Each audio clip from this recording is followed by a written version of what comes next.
You feel the energy of the sapphire resonating in your hands, that gem of the night sky, which has kept the secrets of kings and prophets, and which now opens before you like a portal toward what you need to hear. The universe does not speak in haste, but when urgency calls, it chooses crystals such as this, deep, relentless, clear. The sapphire does not lie, does not soften what must be said. So breathe deeply, for what comes is not to be taken lightly. I have shuffled with intention while visualizing your energy connected to this stone. And now I extend the dark blue velvet cloth where your messages shall fall. The first card I reveal is the Magician, and I see him standing in his garden of red and white roses, the infinity above his head, shining with the same intensity as the sapphire itself. He holds his wand toward the heavens, while his other hand points to the earth. And this tells me that the universe is reminding you of something you already know but have forgotten. You have all the tools, all the elements, all the raw material you need to transform your reality. You are not waiting for anything external. The urgency here is that you stop postponing the moment when you act as the creator you are.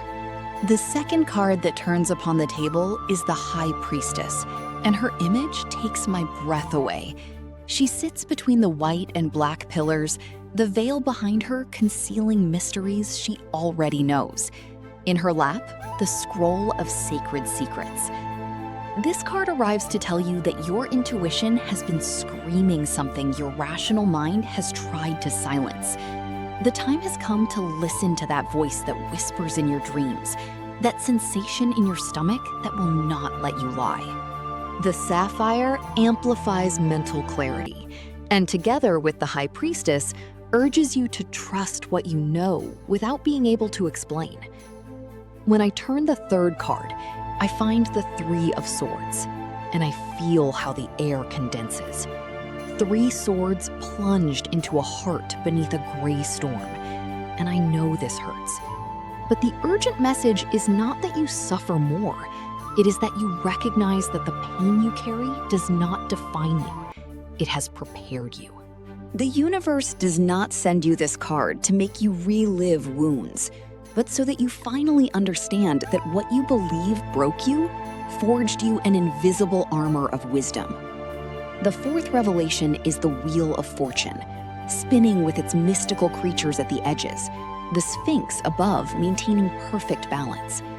This tells me that a cycle is about to close and another to begin, and the urgency lies in not attempting to stop the wheel with your bare hands. There is something in your life that has already fulfilled its purpose, and clinging to it only delays what awaits you.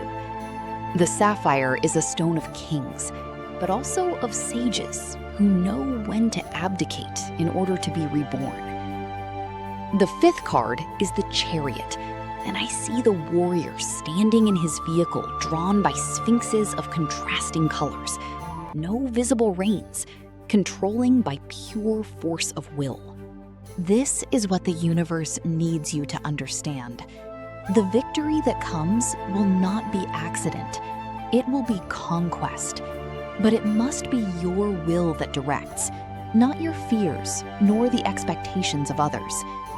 The Chariot demands that you take the reins of something you have left to chance.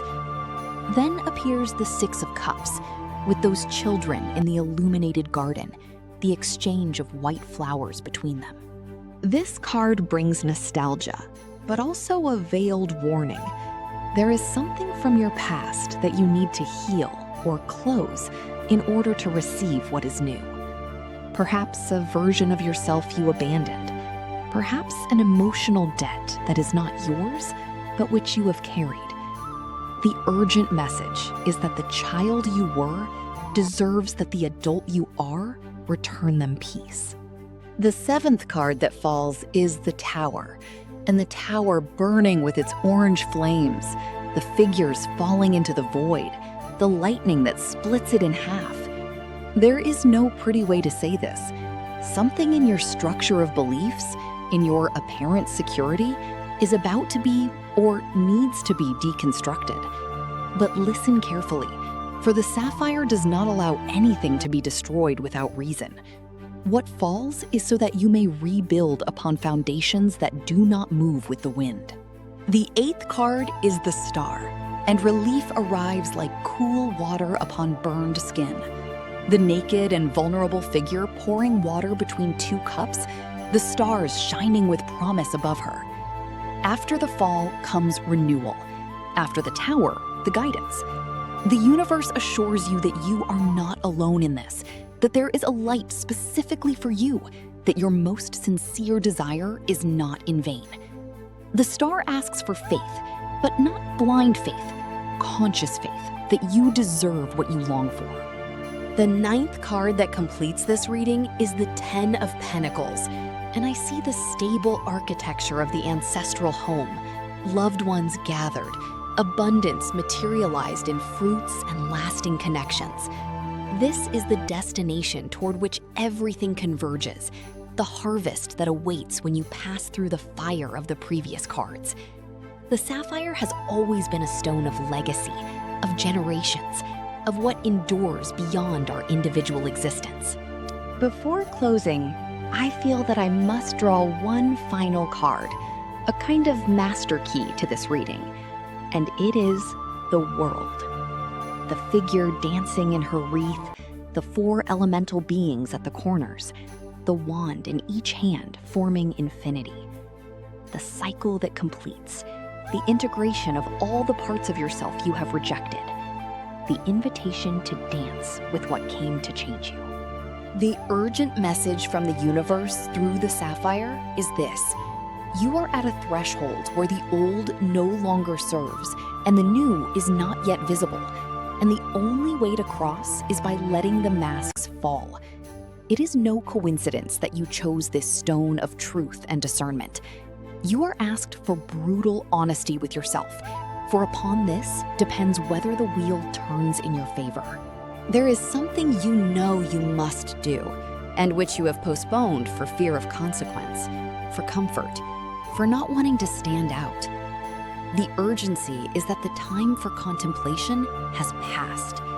The sapphire does not shine for those who wait.